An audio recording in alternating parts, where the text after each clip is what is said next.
Hey folks, welcome back. Took a bit of a break, getting the channel off the ground, and now we 7,000 plus people subscribing, and that is very cool. And people are watching us. Really appreciate it. More comments, which has been nice to see how the other people think, but we'd obviously like a lot more. Meanwhile, it's been a crazy week, hasn't it? I mean, we thought that Andretti being refused was the big story. Then came an even bigger story, which was Lewis to Ferrari, and now we have this story, which is the future of Christian Horner amid some pretty sordid allegations that are being investigated. But I don't want to move on that because our facts man, Jad, where are we with this? What is actually happening? Indeed, Paul, it's been a crazy week. And just when we thought that we will try to start focusing on the 2024 launch season, here we are with Horner's latest story.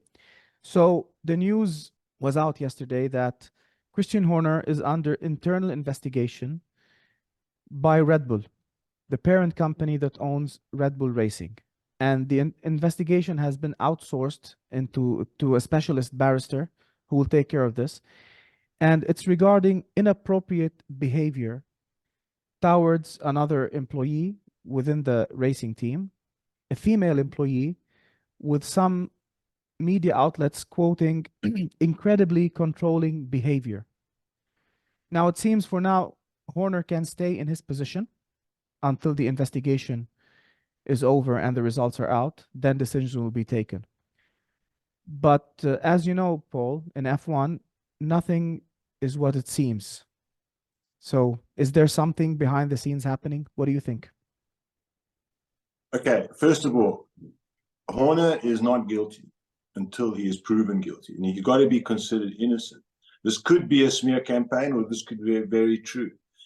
If it's very true, then there's a problem because they'll have to fire him. However, if this is like a battle, and this is what I'm seeing, if you ask the question, what else is there? There's this split that I never knew existed. I don't know if anyone knew existed.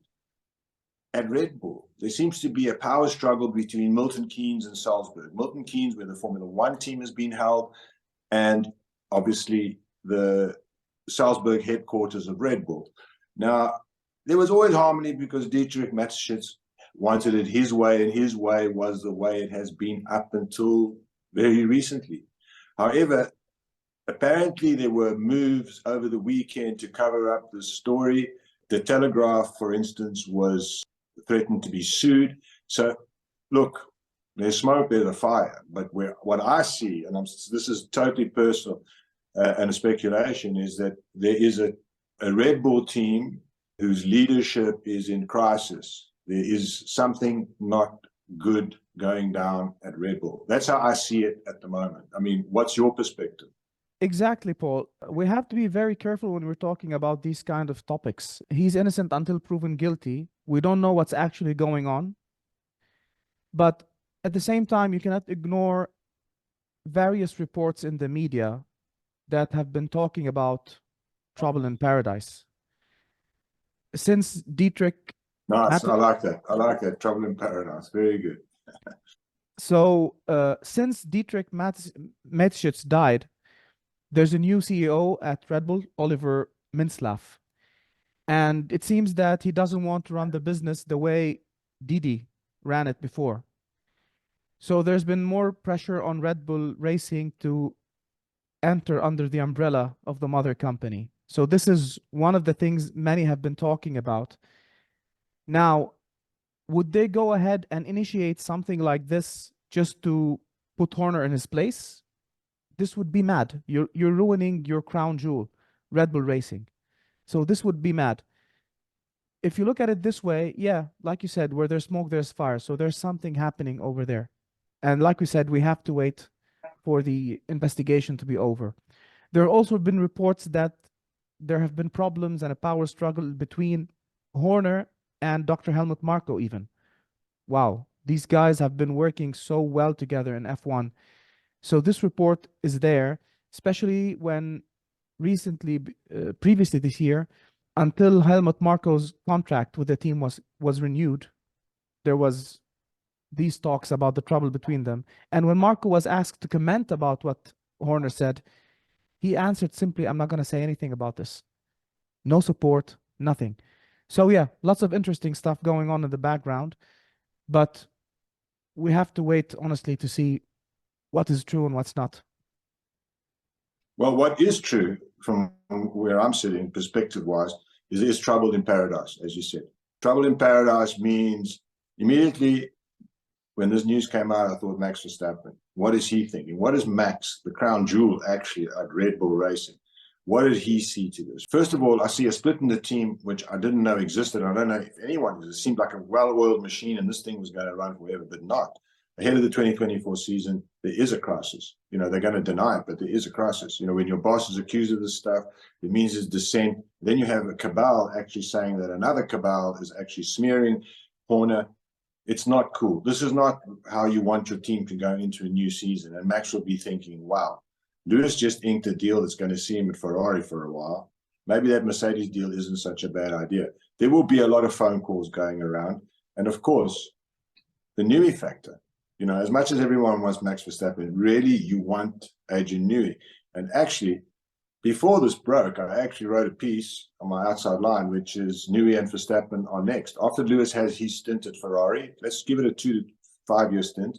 Why not Verstappen go to Ferrari? Why not sooner? If this thing goes ballistic, I can see Max moving way sooner, because there'll be, for Max and for Newey, there will be exit clauses should so-and-so go, or should so-and-so call, or whatever the case might be. But this is the last thing Red Bull needed ahead of the new season. Yeah, this news couldn't have come at a worse time for Red Bull. You know, they're getting ready to launch their 2024 campaign. It's a title defense campaign. The car launch is going to be on the 15th of February. So it's the worst time for this to happen. But again, going back to the top management level at Red Bull, they've been rattling the ship ever since Mateschitz died. Like what happened at AlphaTauri. We reported earlier this year that, sorry, in 2023, we reported earlier that Marco said it. The top management at Red Bull are not happy with how AlphaTauri is running, both on and off track. It seems on track, it was clear they're lost. Off track, I think financial figures were not making sense.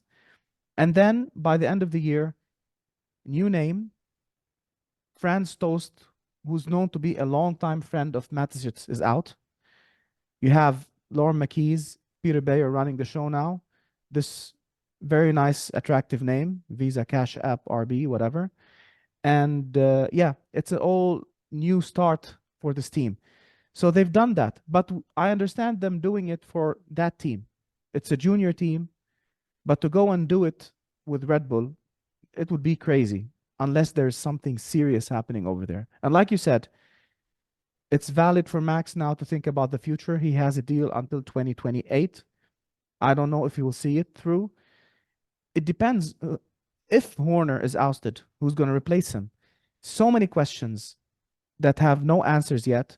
F1 always throws you a curveball, and we have to wait for it to happen. I echo your thoughts.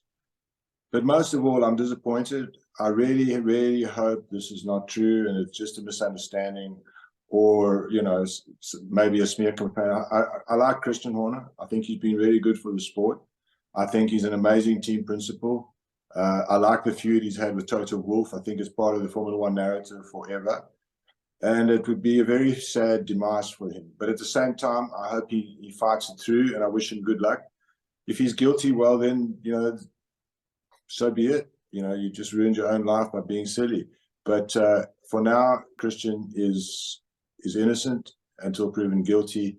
And I hope the barrister comes to a conclusion that can allow him either to remain as team principal and for things to carry on as they were, or big changes, as you say. Time will tell. Thank you for watching, guys. And this story won't end. Stay tuned on our site, because we'll do a lot more reporting around this. And of course, there's still the Lewis story that will never die, and the Andretti story that we must never forget. So until the next one, thanks for following us. Thanks for subscribing. If you agree, let us know. If you don't agree, let us know too. Give us a follow if you like. Thanks a lot.